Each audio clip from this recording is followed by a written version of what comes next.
Assalamualaikum warahmatullahi wabarakatuh. Video kali ini adalah video pembelajaran dengan materi cloud computing.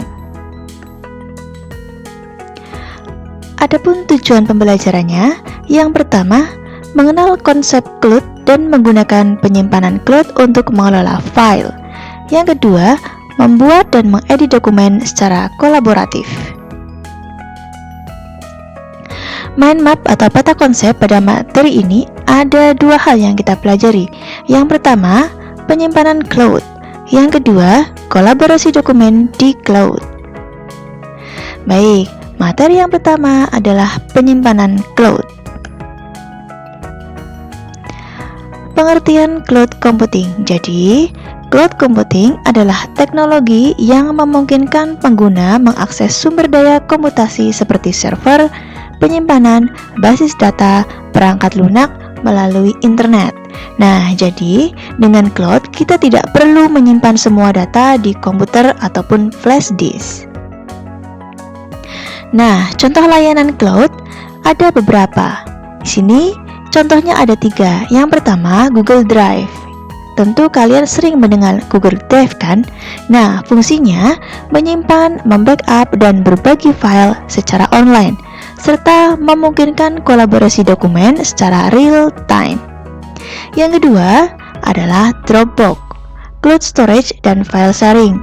Nah, di sini fungsinya hampir sama seperti Google Drive ya, menyimpan file online dengan sinkronisasi antar perangkat dan memudahkan berbagi file.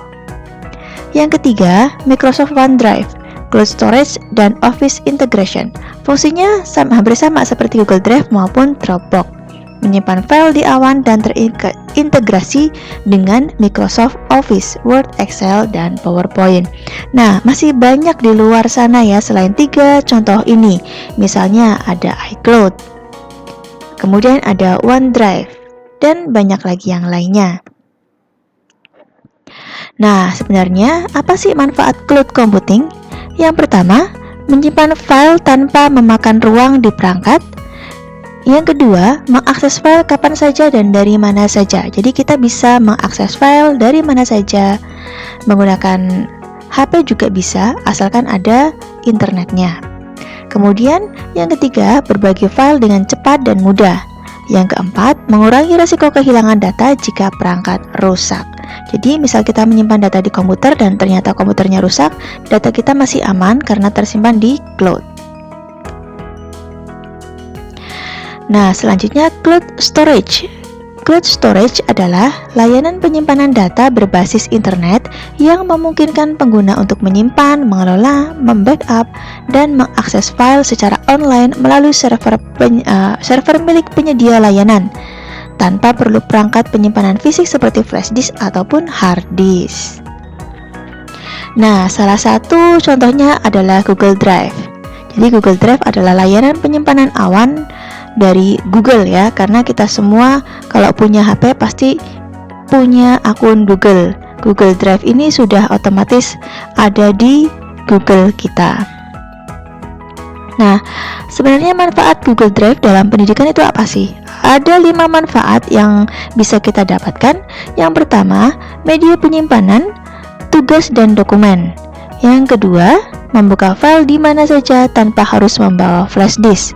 Yang ketiga, memudahkan kolaborasi antar siswa dan guru. Yang keempat, berbagi file secara cepat dan aman. Yang kelima, terintegrasi dengan Google Doc, Sheet, dan Slide. Nah, nanti di Google Drive ada apa saja fiturnya? Ada My Drive. Di sini adalah menyimpan semua file dan folder pribadi kita. Kemudian ada Share with Me, atau kalau dalam bahasa Indonesia, bagikan dengan saya ya. Itu melihat file yang dibagikan orang lain yang kita ikut berbagi ya. Recent, menampilkan file yang baru saja diakses. Trash, menyimpan file yang dihapus sementara.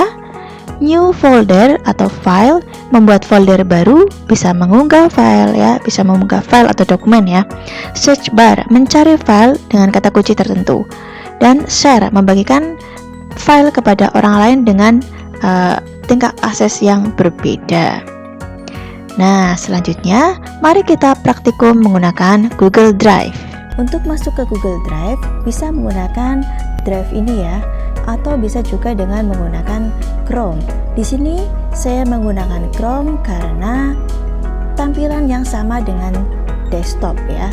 Caranya dengan titik 3. Nah, pastikan di sini situs desktop tercentang.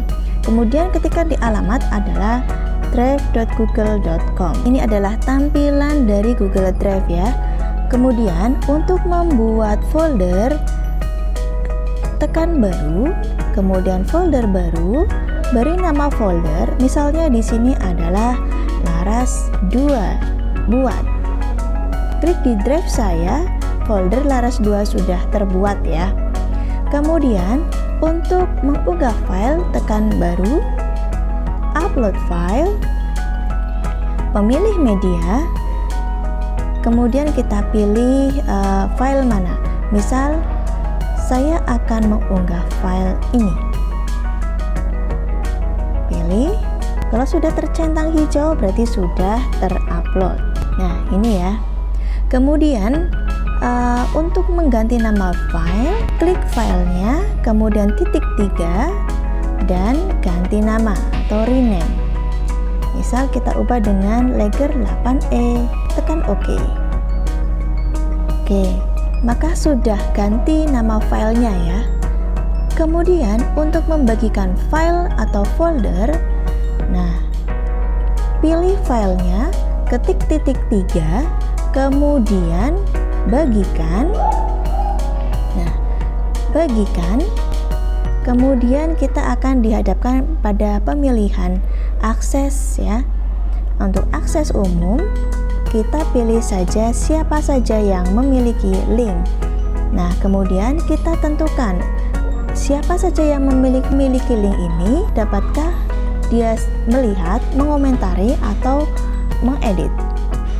Kita pilih pelihat saja sehingga yang memiliki link hanya bisa melihat ya. Kemudian salin link. Nah, linknya sudah bisa untuk mengakses. Kemudian tambah, kita akan cek. Nah, maka nanti yang memiliki link bisa melihat file yang sudah kita share atau bagi. Kita balik lagi ke Google Drive. Kemudian menghapus file. Bagaimana caranya? Nah, kita pilih dulu filenya ya, kita besarkan, kemudian titik 3 di sini, kemudian pindahkan ke sampah ya. Maka filenya sudah hilang. Nah, untuk merestore kembali sampah atau mengembalikan file dari sampah yang sudah kita hapus tadi ya, maka kita masuk ke menu sampah. Oke, ini file yang tadi sudah kita hapus, kita akan pulihkan lagi. Klik titik 3, kemudian pulihkan. Nah, maka kalau kita cek di drive saya, file ini sudah ada lagi.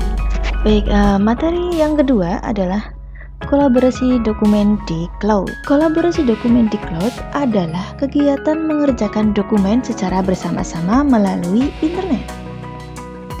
Nah, apa manfaatnya? Yang pertama, efisiensi kerja kelompok. Jadi, kerja kelompok jadi lebih efisien karena bisa dikerjakan secara bersama-sama dalam satu waktu walaupun di tempat yang berbeda. Yang kedua, tidak perlu mengirim email berulang lewat email. Yang ketiga, riwayat revisi otomatis tercatat. Yang keempat, bisa diakses dari berbagai perangkat. Kemudian bisa diakses dari manapun asalkan ada internet. Nah, salah satu tools kolaborasi dokumen adalah Google Doc. Google Doc adalah aplikasi pengolah kata berbasis web yang disediakan oleh Google. Nah, aplikasi ini memungkinkan pengguna untuk membuat, mengedit, dan berbagi dokumen secara online. Semua dokumen disimpan di Google Drive sehingga bisa diakses dari mana saja dan kapan saja asal terhubung dengan internet. Fitur-fiturnya juga banyak ya. Seperti yang pertama, share. Ini mengundang orang lain untuk mengakses dokumen. Kemudian comment untuk memberi masukan tanpa mengubah isi dokumen utama. Ada suggesting mode, mengusulkan perubahan tanpa langsung mengedit dokumen. Kemudian edit mode, mengizinkan pengguna untuk mengubah isi dokumen. Version history, melihat perubahan dan mengembalikan ke versi sebelumnya. Dan chat, diskusi langsung saat kolaborasi real time. Nah, selanjutnya mari kita melakukan praktikum kolaborasi dengan Google Docs. Selanjutnya kita akan melakukan praktik kolaborasi dengan Google Docs. Yang pertama, masuk ke Google Drive. Dalam hal ini kita masuk menggunakan Chrome ya. Kemudian ketikkan alamat drive.google.com.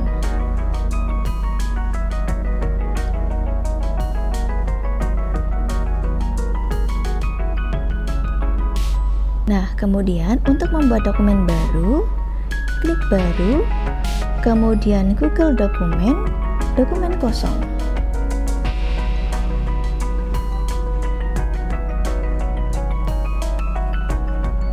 Ini adalah tampilan Google Doc ya. Kemudian ubah nama dari dokumen ini ya. Di sini dokumen tanpa judul, kita ubah namanya Proyek Kolaborasi 9F, nomor urut, kemudian nama. Nah, di sini ini adalah tempat kita untuk menuliskan dokumennya. Misal, di sini saya akan menuliskan teknologi masa depan. Judulnya sudah. Nah, kemudian kita sudah menulis juga.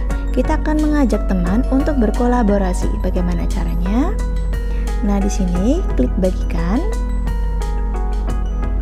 Kemudian kita tambahkan orang yang akan kita maksud. Misal, teman sebangku kita ya. Ini misal teman sebangku. Kemudian pastikan di sini editor ya. Kemudian pesannya coba. Misal cek link ini. Nah, kirim. Nah, bagaimana teman mengetahuinya kalau dia sudah menjadi kolaborator? Suruh saja teman untuk membuka email masuknya dan kemudian mengklik file yang sudah dibagikan. Dia temannya sudah bergabung berarti ya. Sudah ada tanda pengguna baru.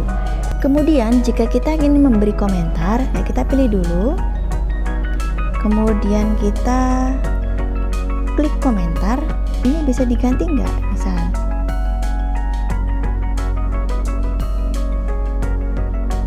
komen. Di sini berarti saya sudah berkomentar ya. Kemudian teman kita membalas, bisa kok.